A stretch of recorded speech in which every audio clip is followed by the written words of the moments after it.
Good afternoon, everyone, or good morning, depending on where you're joining us from, and welcome to today's webinar, Take Your EMP to the Next Level. My name is Amy, and I'm a member of the marketing team at Perry Johnson Registrars Food Safety, Inc., and I'll be facilitating today's webinar and offering technical support to our speakers. Today, we're excited to be welcoming an industry expert as a guest for the presentation. She'll be introduced to you all a little later on in the show. But just before we get started, I wanted to go over a few housekeeping notes. To ensure audio quality, all of the attendees on the call are on mute. However, we do absolutely want to take any questions you might have. So to ask a question, you can just go ahead and type it into the questions tab of the GoToWebinar control panel on your screen and click send. We will answer as many of these questions as we have time for at the end of the prepared slides. You don't have to wait until the end to submit your questions, however. So as you think of something that you wanted to clarify or maybe some other topic that you wanted to ask a question about, feel free to send those questions in throughout the broadcast. Some of the most common questions we get include, where can I get the slides from the presentation, or will a recording be available? And I'm happy to say that both the slides from the presentation and a recording of the full broadcast with the voiceover will be made available usually within 24 to 48 hours after the webinar has completed. The slides will be downloadable from the PGFSI website, and the recording will be posted on our YouTube channel for you to review or to share a link with someone who couldn't attend. And just really quickly, this is what the control panel might look like on your screen. To ask a question, you'll just open up that question tab with a little arrow on the left-hand side. Type your question in and click send. And as I said before, we'll respond to as many as we have time for at the end. But before I get into introducing our speakers, I wanted to give you all a quick polling question just to see how you all are feeling about environmental monitoring. And that first question is, what do you feel are the top risks to consider when conducting environmental monitoring? So just choose whichever of the 5 options you feel most strongly applies to you and your situation. Once we got some participation from the audience, we'll move right along and introduce our first speaker.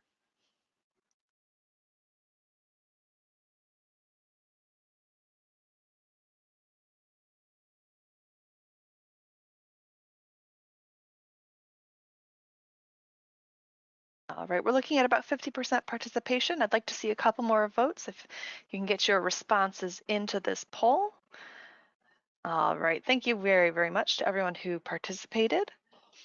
And here's how those votes shook out. So it looks like most of you are concerned about all of the above, but lab testing is slightly above swabbing and waste out of the 4 specifically.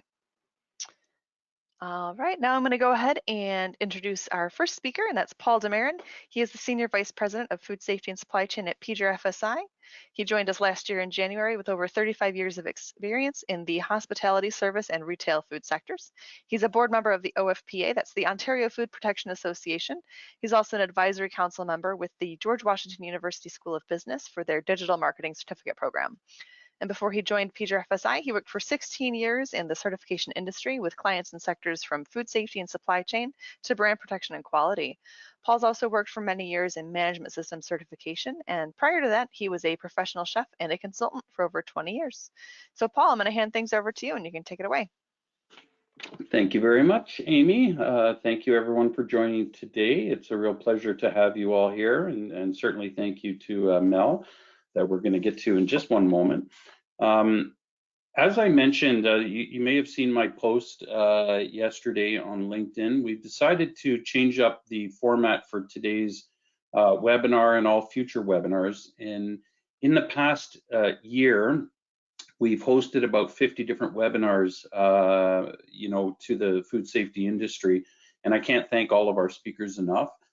Really, at the time last year when we all had to pivot, because of COVID, we really wanted to deliver top content to the industry, and at the same time give an overview of who we as a company were. I think we've now achieved this. So moving forward, and again, for all future webinars, we're only going to focus the webinars on the actual content that's being discussed, and we're going to forego all the introductions of PJR. I think you probably by now know exactly who we are. So thank you very much for that.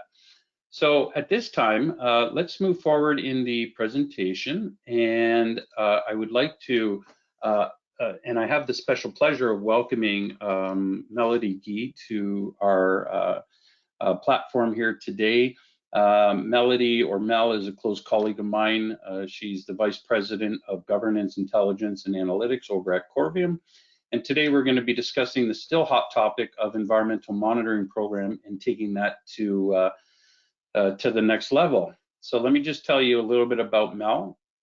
She's a food safety professional and has experience in different stakeholder positions, including the GFSI certification program owner, SQF, retailers, manufacturer, and food safety testing labs.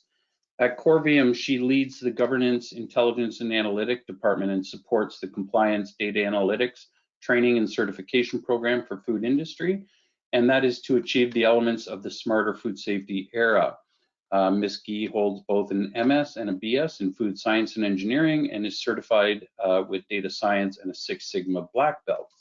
So with that, Mel, again, on behalf of the company, thank you so much. I'm going to pass it over to you, and we're going to make this a little bit, well, actually a lot more interactive than we normally would. So I'm really looking forward to the discussion.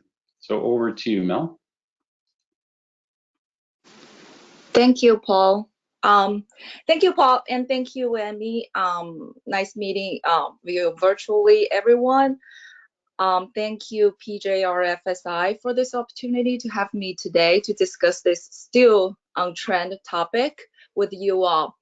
My name is Melody, and I've been in the industry for about 15 years. Like Paul introduced, my background covers multiple stakeholders in the industry, and actually my expertise throughout the experience and my consulting time with all the small and medium business, my expertise is actually to establish a practical and sustained food safety management system from scratch.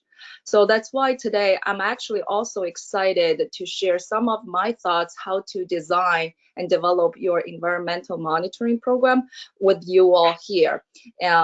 So like Amy introduced, please feel free to ask questions, and I'm glad I have the opportunity to discuss this topic with Paul and with you all here.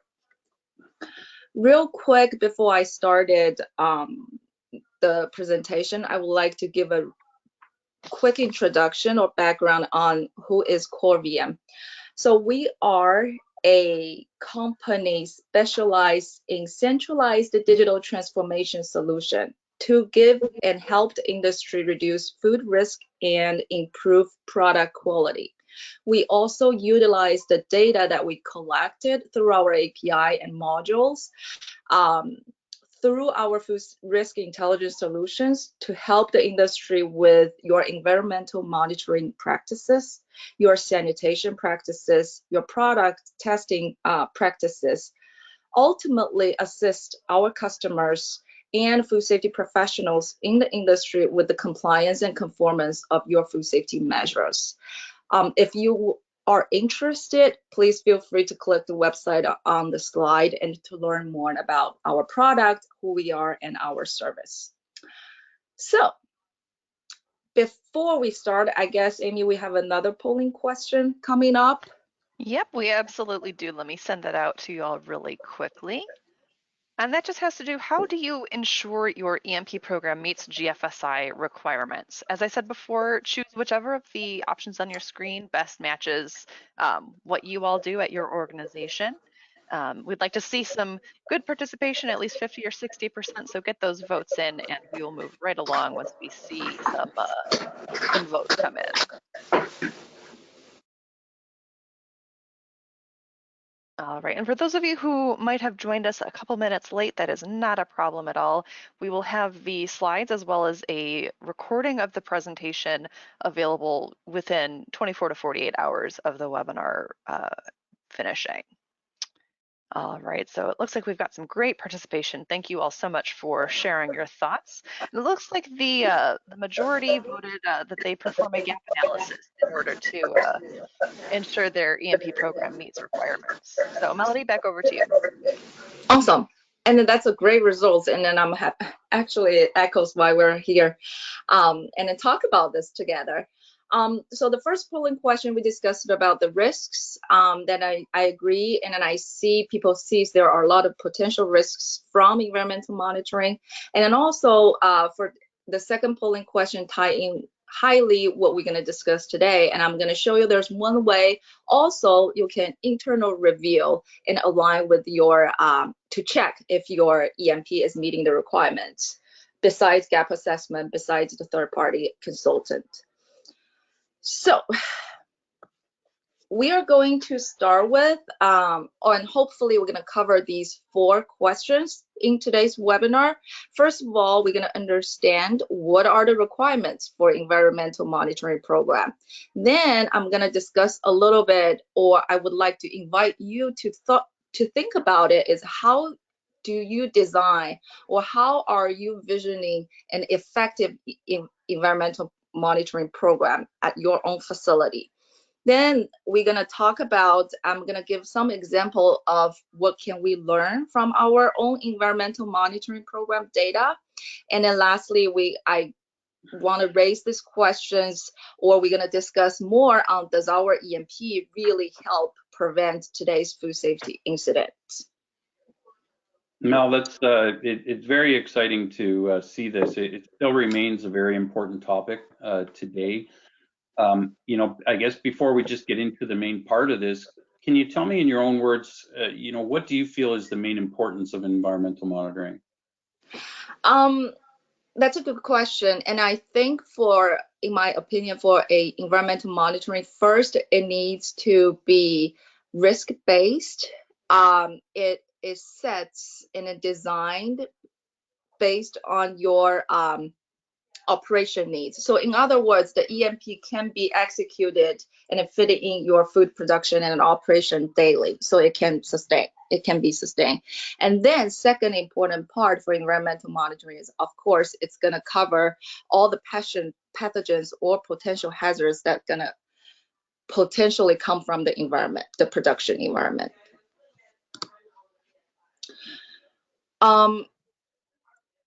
Moving forward, to begin with, our first question that we have is, what are the requirements?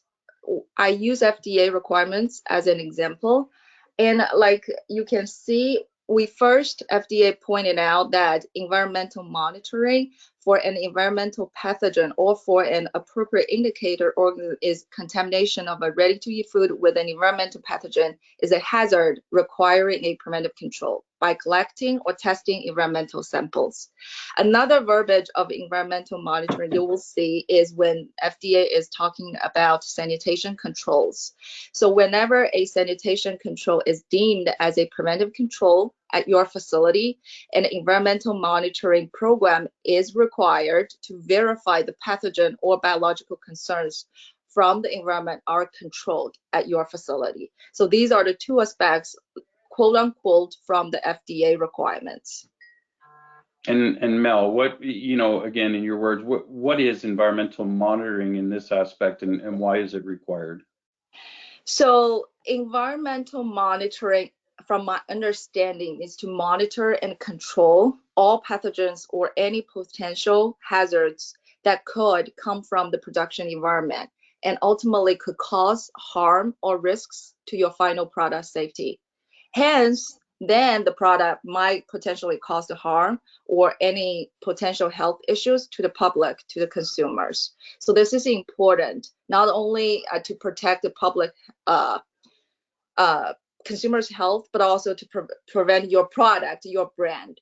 With the newly released FSMA, like the example I used, it is required for ready-to-eat manufacturers or facilities. Also, it is required as a verification step for sanitation, for the effectiveness of your sanitation practices when this practices is considered as a preventive control at your facility. Okay, thank you. Okay. So similarly, I will use SQF requirements as an example of GFSI requirements. So in SQF, the latest version, version 9, they pointed out the environmental monitoring should be a risk-based environmental monitoring program. It should be in place for all the food manufacturing process and immediate surrounding areas which impact the manufacturing process. It requires you to line out the responsibilities, the methods for the environmental monitoring program. And those needs to be documented and implemented. So from both GFSI requirements and FDA requirements, I think we all can tell, or it's not hard to conclude that EMP is important and it's required. However, how to establish the EMP and how specifically, what are the SOPs are not specified nor detailed in either of the requirements.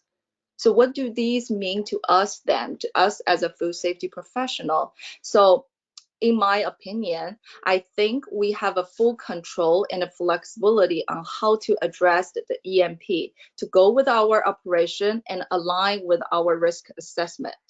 Depending on what are the risks of environment hazards or pathogens coming into our product, we develop or design the environmental monitoring program accordingly. Like I said, the question Paul just asked, I think in my only the EMP that can goes with our operation, our pre-op or our production, it can be sustained and carried out long-term wise in your facility and then do the job that we expect to see our environment monitoring program that can prevent our production environment. So let's start with how we design and EMP them. Like I said, we have the how-to is not very specified in the requirements. It is based on the facility.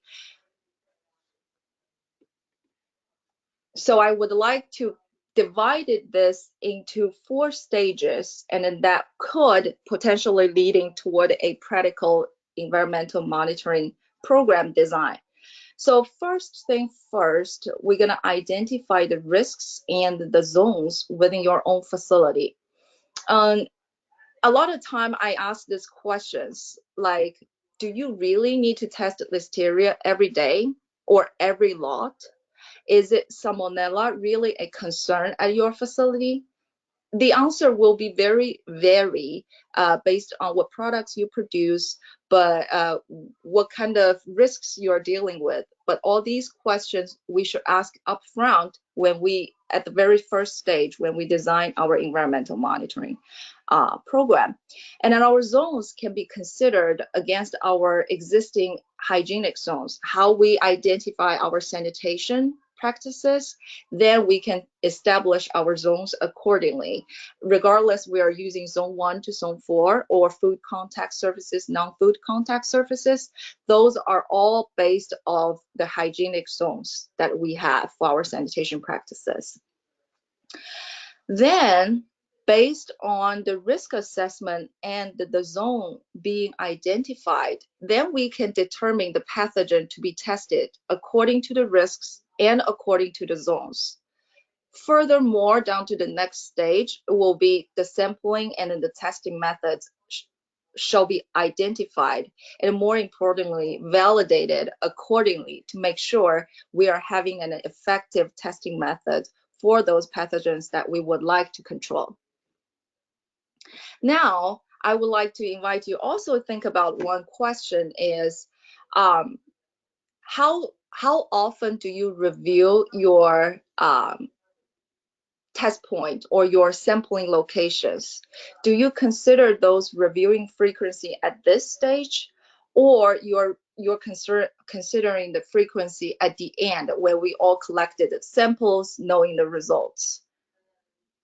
The reason I'm asking this question is I think it's quite important to set forth the environment to set forth your EMP with the reviewing frequency in mind in the designing stage.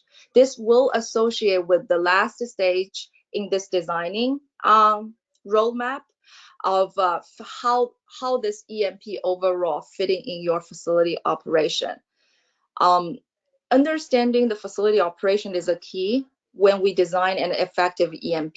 So a preset frequency of how often do we review our test results? How often do we review our testing methods? How often do we review our sampling locations could provide us and valuable inputs on whether our initial sampling frequency or initial testing method is proper. Do we need to adjust, or whether our EMP is designed effectively at the very beginning? Another side about the facility operation is I want to talk about the corrective action plan in the environmental monitoring program.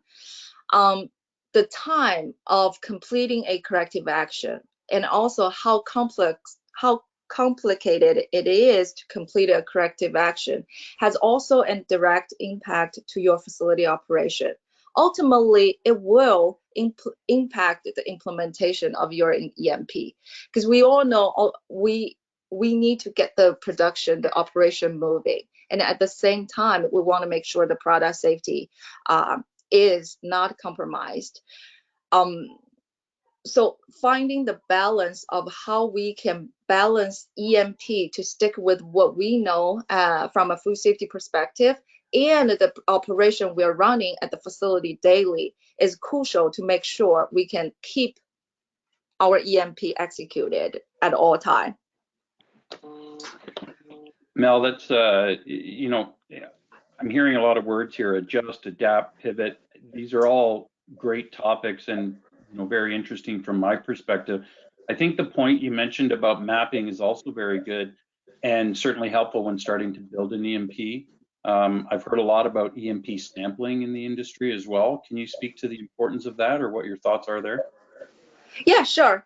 So it is environmental sampling. It is important because environmental contamination or absence, we need to have a full picture of where did we take the sample? What are we sampling for? This also goes back to why we do the environmental monitoring, and also ties back to why we do the risk assessment. Risk assessment is important, and being the first stage, and what is the outcome of the risk assessment. So ultimately, we are controlling the hazards from the environment. So sampling is crucial. Like I said, we need a full picture of our product production environment. This through this environmental sampling, we want to have a variety. First, we want to have a variety of samples, so we can learn our production as much as we can. We sample different zones, we sample different areas, different equipment, or even some of the mobile moving element. Also, we wanted these samples to and can represent the entire production environment. Another fold to this is also random sampling is also important in addition to routine sampling, so that to make sure that we can catch the near misses. And how we address random sampling, this also ties and go back to we need to have a very thorough foundation and understanding of our floor mapping, our zones, where are our routine sampling locations are, so we can apply those random sampling to help us catch the near misses. So now we have a concept of 4-stage that we're going to design, how we design a sustained EMP. We're moving towards EMP development. But before I talk about the development part, I would like to re-bring up this concept that you all are probably very familiar with, is the plan, do, check, act loop. If we use SQF phrases, it will be say what you do what you say, and reveal it.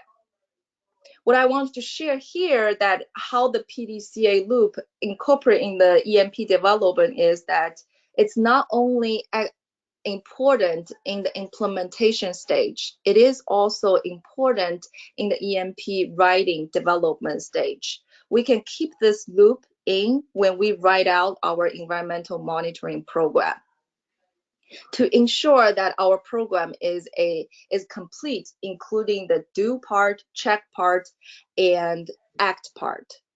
Oftentimes, when I was still doing auditor, to review those EMPs, EMP SOPs, a common finding is that the corrective action part is not clearly defined in your EMP. And then also another thing is when there is a deficiency that we apply corrective action, what are the parameters that we need to consider or review before we say, okay, now the production, now the EMP is back to our normal operation. So the parameters for those safe release back to the normal should always be considered in our EMP develop as well.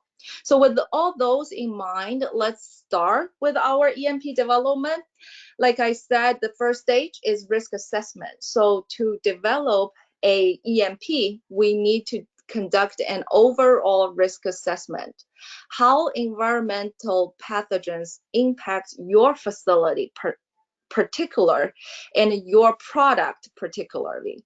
Like I said, not all the facility needs to test the Listeria daily, as well as not all Salmonella might not be the risks to all the products or productions out there. So all these questions will be addressed and identified, studied through a thorough risk assessment. This will make it a lot easier when you determine the next step, the methods, the frequencies, even the zones throughout the development. So once the risks are assessed and identified, then we define the zones. It will correspond to the hygienic zones that we have. Oftentimes, and that is what I suggest, you will design your zones according to your hygienic sanitation zones. What you can do is prepare a detailed, straightforward floor map, a blueprint of your production line, like what we have for pest control program. With this floor plan, then we line out where is the zone 1. Normally it is where the products are directly exposed to the environment, or we direct handling any of our exposed products area.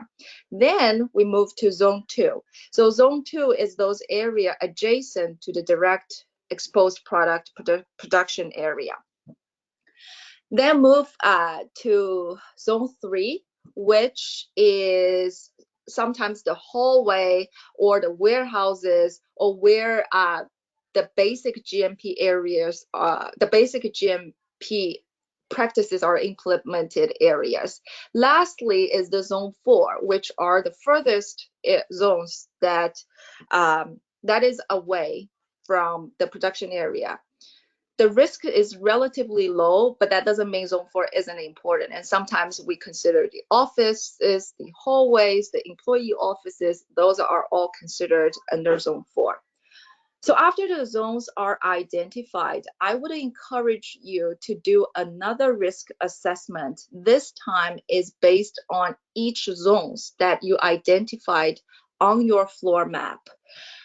This way, it gives you a better picture on how you determine what shall be tested, how often it shall be tested, and where shall I apply those sampling locations as a routine samples.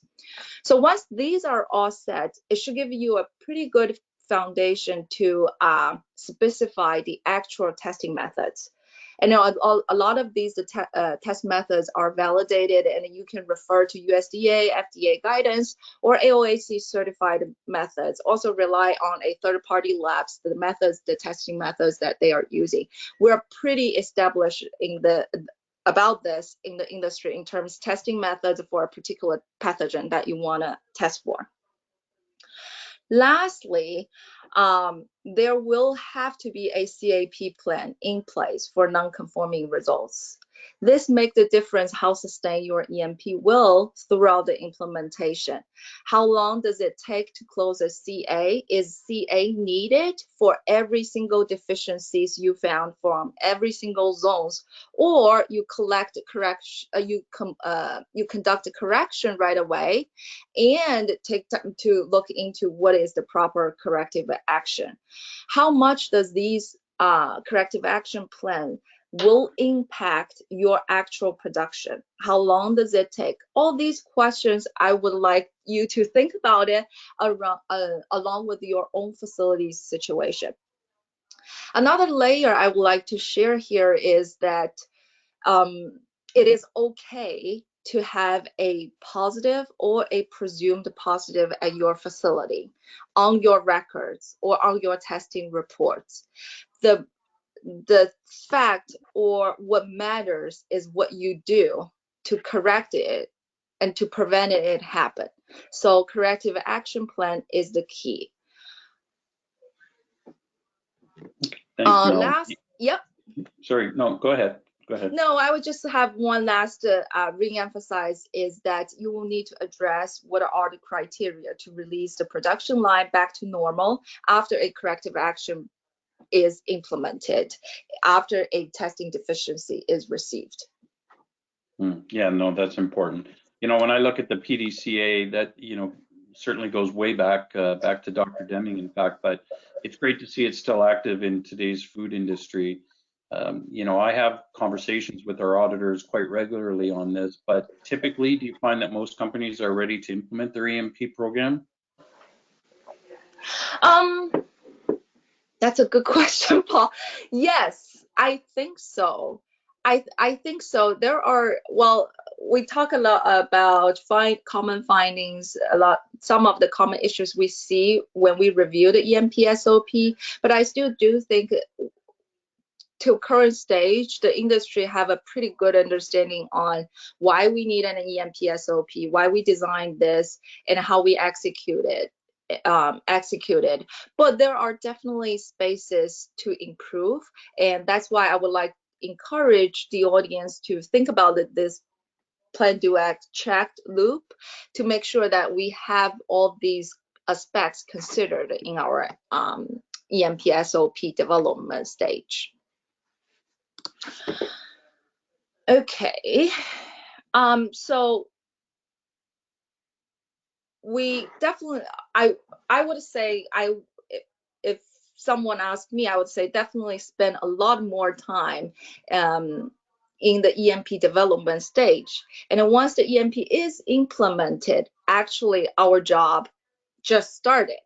We need to monitor the implementation part of our EMP SOP, whether it fits our operation, whether it meets our expectation, whether the most important thing is whether it controls the pathogens that comes from the environment. So the first thing I want to share is do exactly the program says. Since we've already spent a lot of time to develop this SOP, what program that we need to execute at our facility. So let's do exactly what the program says first, and then check balance on the outcome, the frequencies. Like I mentioned, if an EMP is not fitting your operation, it wouldn't sustain. So a frequent check balance is crucial to ensure that the resources are located in the right place, and these testing frequencies fits the daily needs. For example, if we, from our risk assessment, we say, okay, it's very needed to test Listeria species every day in the production area or near in zone 2, near production area.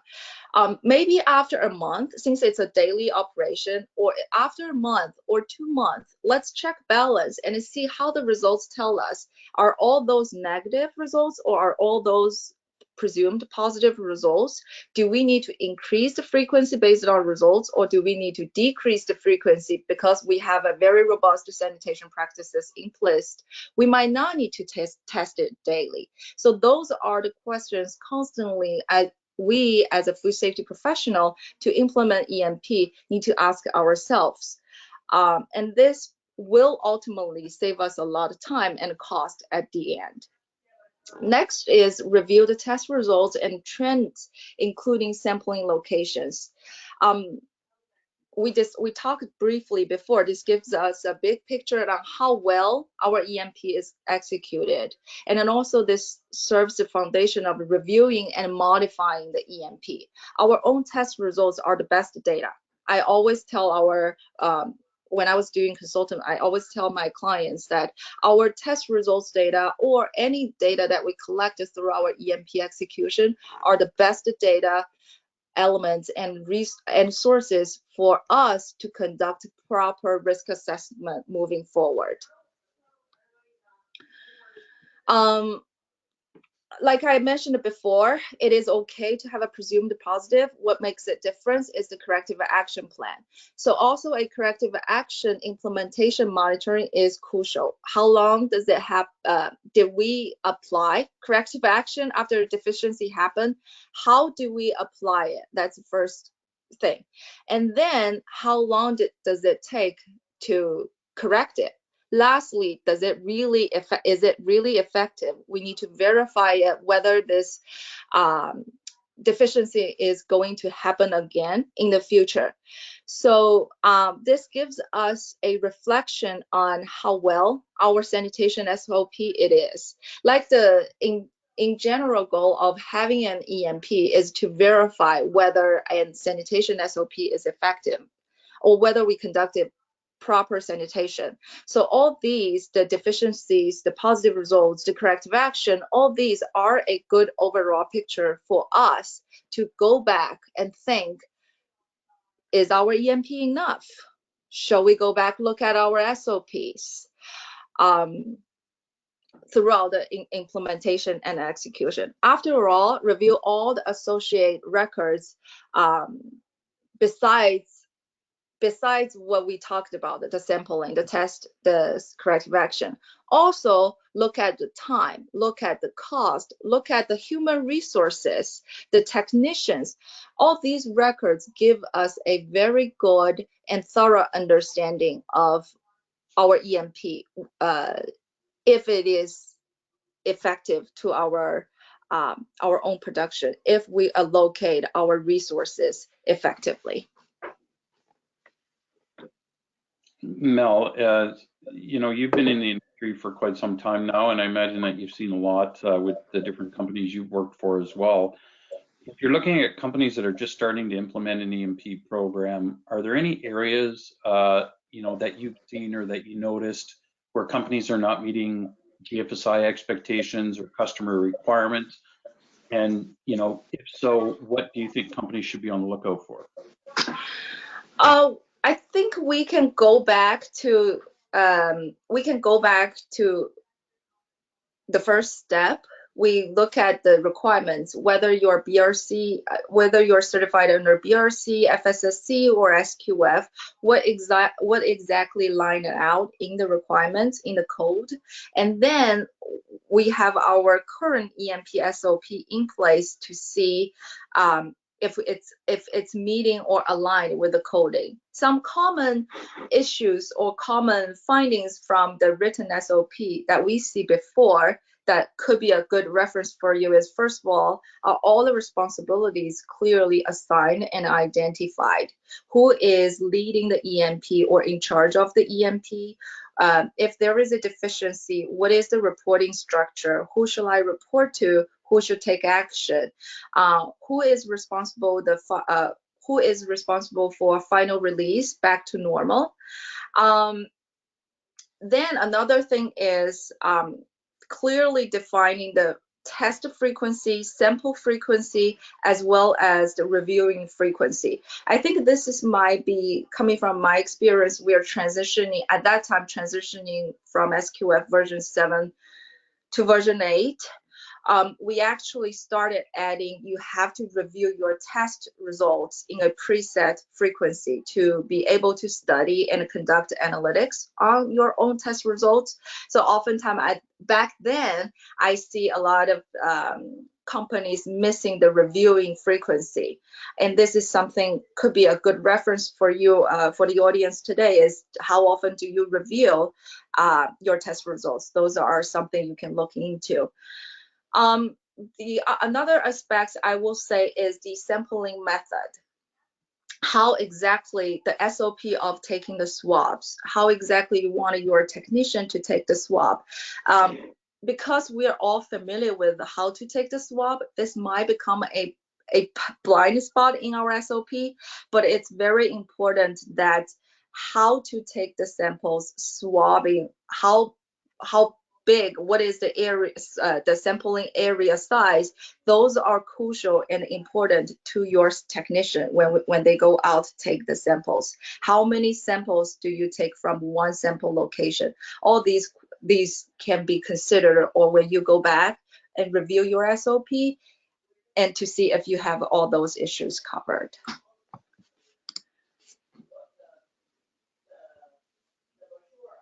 And it looks like I'm on for another polling question here. But before we talk about what's likely to happen after an EMP is developed and implemented, we wanted to ask a quick polling question about how facilities manage and monitor their current EMP performance. So there's that polling question for you all. As before, just select whichever of the options suits you in your situation best. And once we've gotten some good feedback, we will move right along with the rest of the presentation. I do want to encourage everyone, if you have any questions or any points that you wanted to clarify, please absolutely feel free to drop those questions right into the questions tab of the control panel on your screen. And once we've finished up the prepared slides, we will go right into the Q&A and we'll hopefully answer all of the questions you might have regarding EMPs and implementation. I'm only seeing about 40% of participation, so it'd be great to see a couple more votes before we move on. And for those of you who might have joined us a little bit late, that's no problem. A recording of the presentation will be available on the GFSI YouTube channel in the next 24 to 48 hours. All right, thank you to everyone who voted. And I'm honestly a bit surprised, Mel, at how many say on paper they're recording, monitoring their EMP. Yeah, I'm a little surprised. I'm with you, Amy, there. Yeah, but this is good. This is good. Actually, we were gonna introduce, maybe you can consider some other solutions, give you a big picture on how you analyze and review all the test results. Okay, so, okay, moving on. I would like to give you some of the examples or outcomes that you could consider from your reviewing your test results or lab reports. And hopefully by the end of the presentation, you could consider at least using maybe Excel or some of the smart solutions to look at your test results systematically to give you more insights on the tests you've been conducted, because they are valuable to you, to your particular facility. So the first chart, the first aspects I would like to share is regarding zones versus versus the positive results from each zones.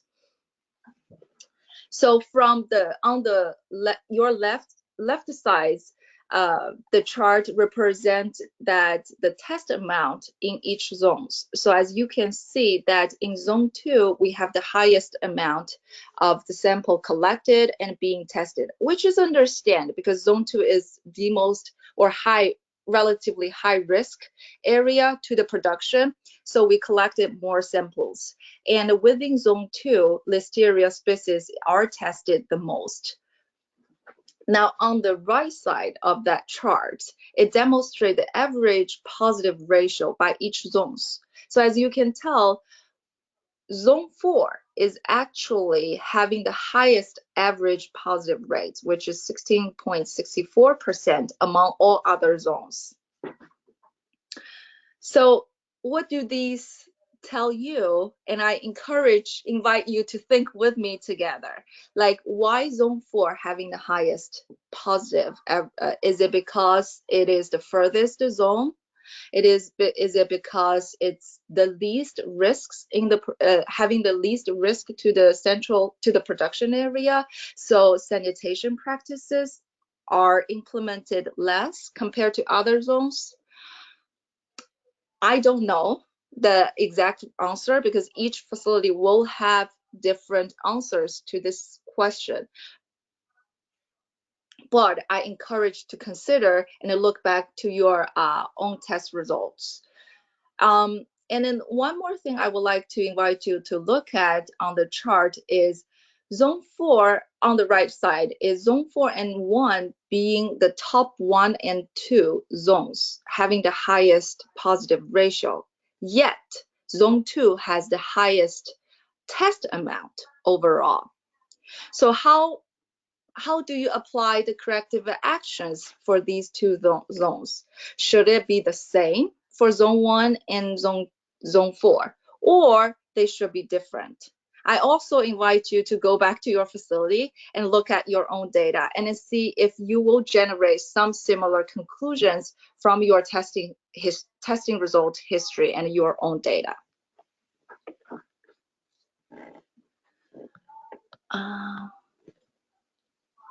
I'm sorry. Any questions here? Yeah. Any questions here? Yeah. You know, Mel, it's obvious. I mean, environmental monitoring is really, it's a process used in, you know, ready-to-eat facilities that assesses how effective the plant's being cleaned. You know, on top of this, what else could this mean, or what else does this mean? What? Let me see how I tackle this. Yes, it is. Like I said, it's actually required for ready-to-eat product, and it is because ready-to-eat product has the high risk. The consumers consume it directly, and we have it directly exposed. Environment impact directly impacted exposed products. So we need to check whether they are cleaned. Another fault of this is it's not changed that to other productions or other product manufacturers that we need to test whether our environment is safe. I don't think it means different other than swabbing the surfaces, control the air, test the different equipment, and conduct all those sampling activities. But I do think the frequencies, the pathogens, what we are testing for could be different depending on what products you are producing compared to ready to eat.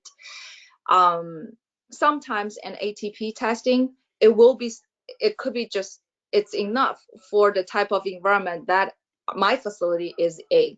It could demonstrate efficiency already for our sanitation activities. All in all, it is quite important through the EMP execution is to verify and whether our sanitation practices are effective, as well as all those environmental pathogens or hazards are controlled to prevent our product safety. I hope I answered the question. Yeah, you did. Thank you. That was great.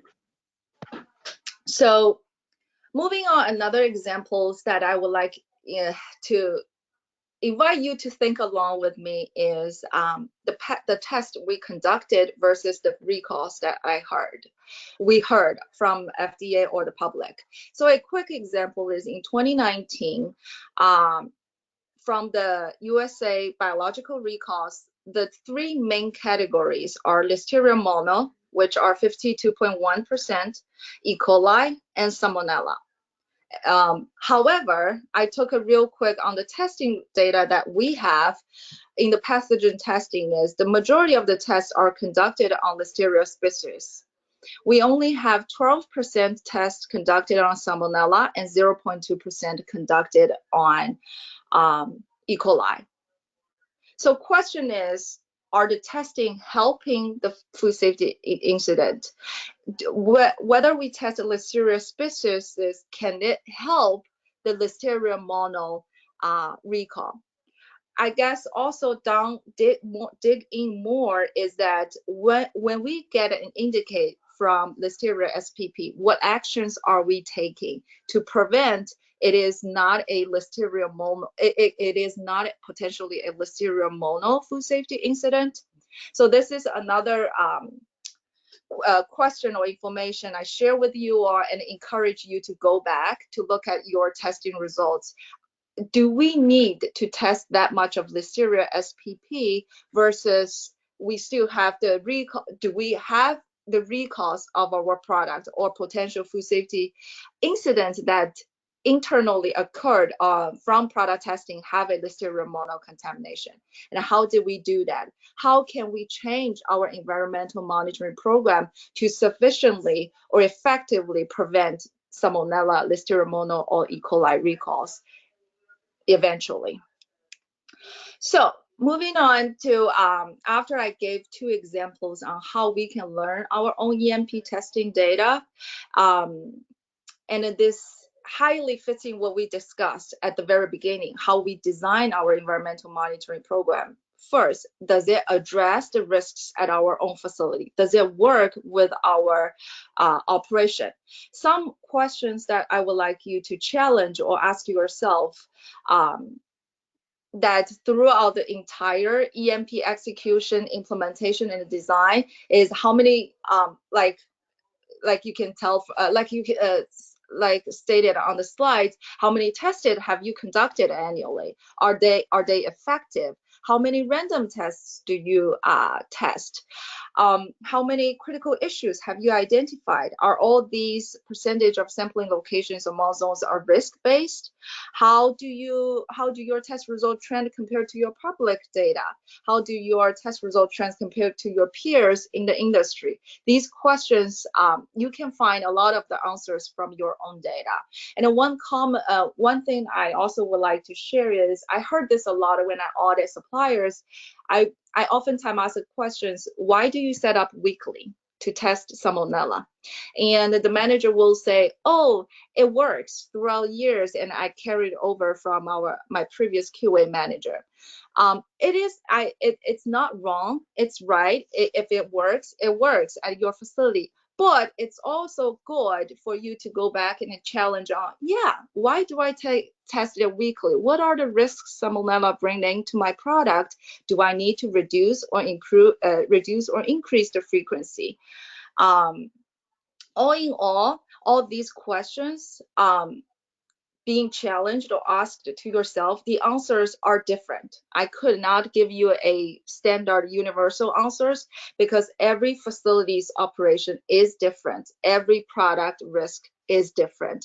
And you being the food safety professionals at your own facility, you know the best of your product risks and your operation risks.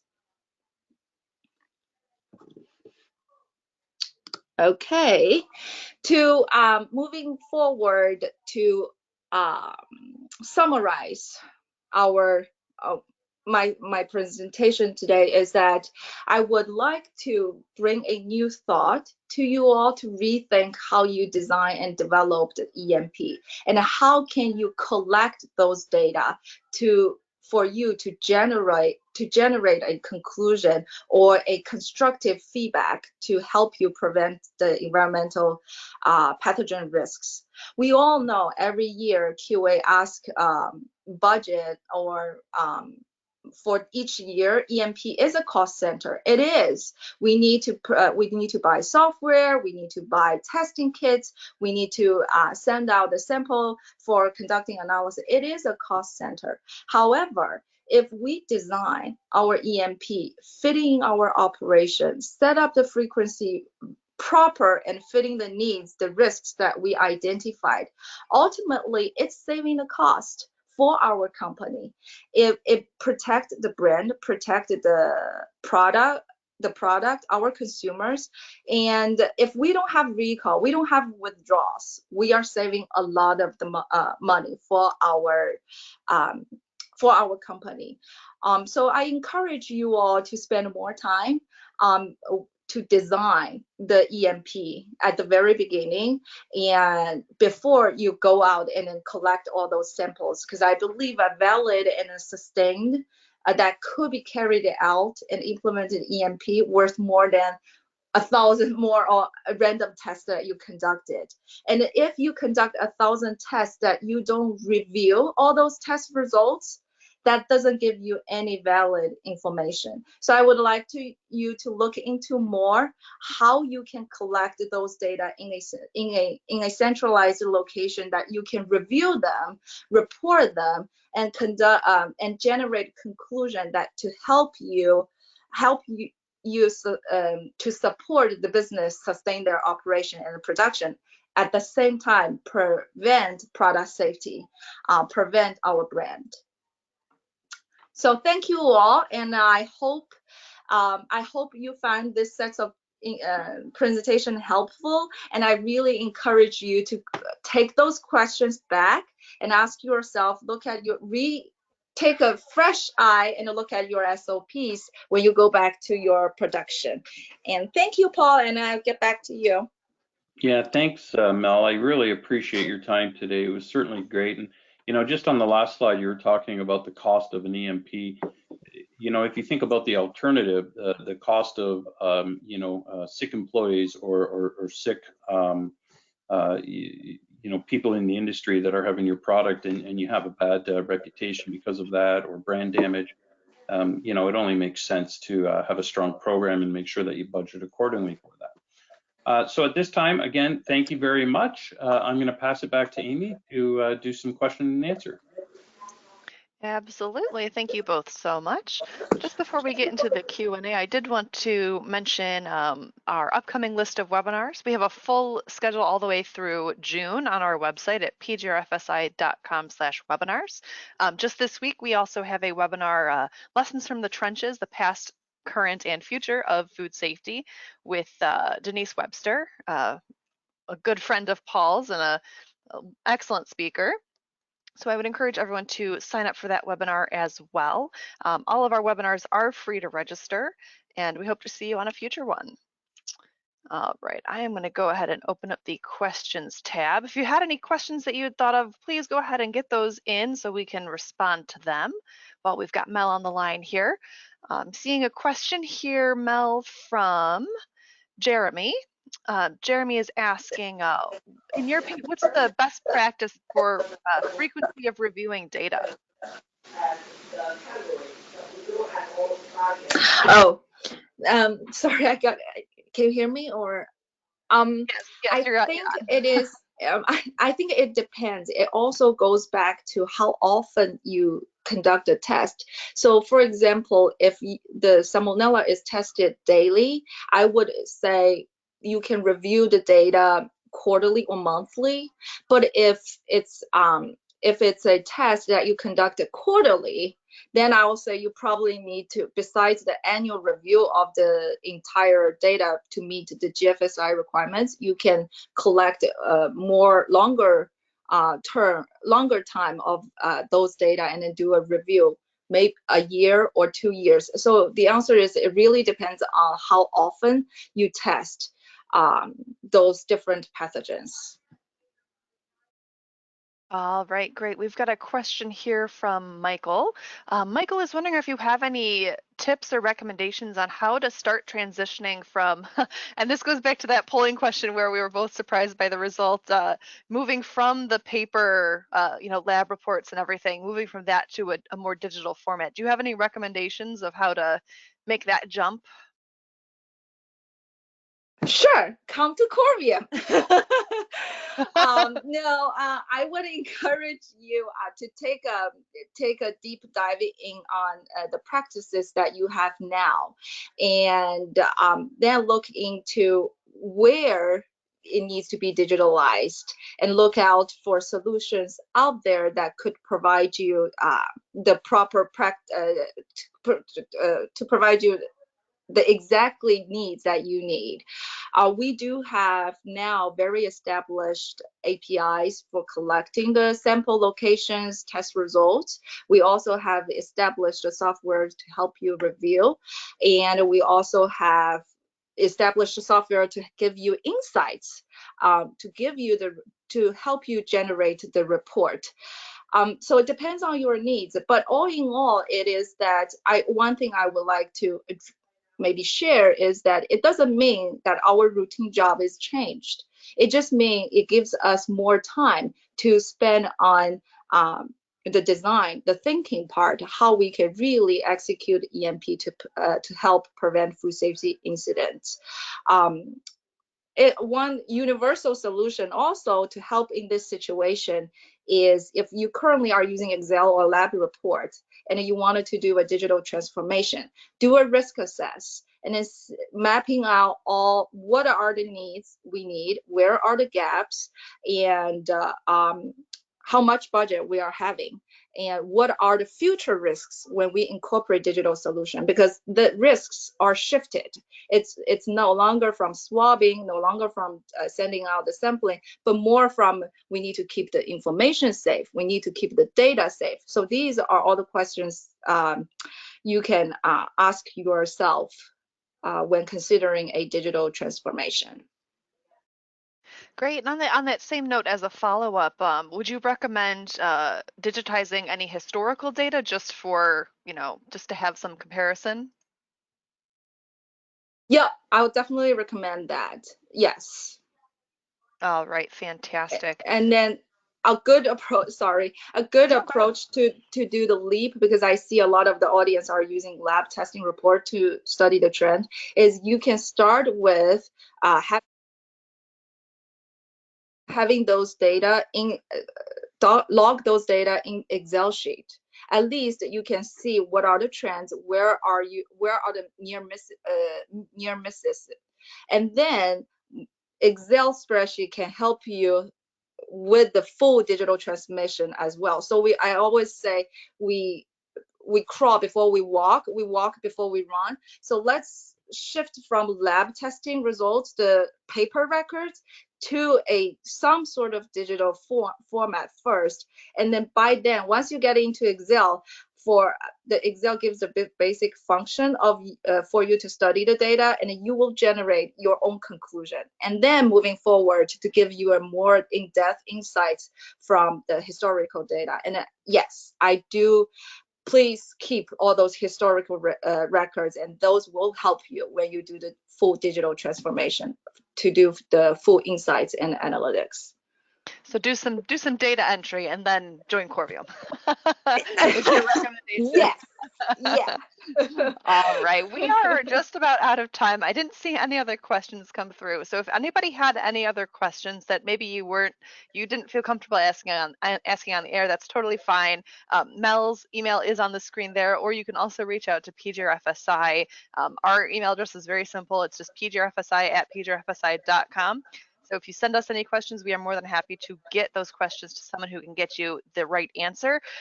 Mel, Paul, thank you so much for taking the time to present for us. Any parting words of wisdom, Mel, before we sign off? I think I'm good. I do encourage the audience. I hope the audience find it helpful and ask those questions yourself. And I know you will get the slides deck after the webinar. So keep asking yourself questions why we're doing this, and you will generate this conclusion on your own based on your facility. Absolutely. Yep. As you mentioned, Mel, the slides will be available for download usually within the next day or two from pgrfsi.com. If you have any trouble finding them, do feel free to reach out to PGRFSI. So on behalf of PGRFSI and everyone on the team here, I'd like to thank everyone for taking the time to join us for today's webinar, and we hope to see you on another webinar. Have a great rest of your week.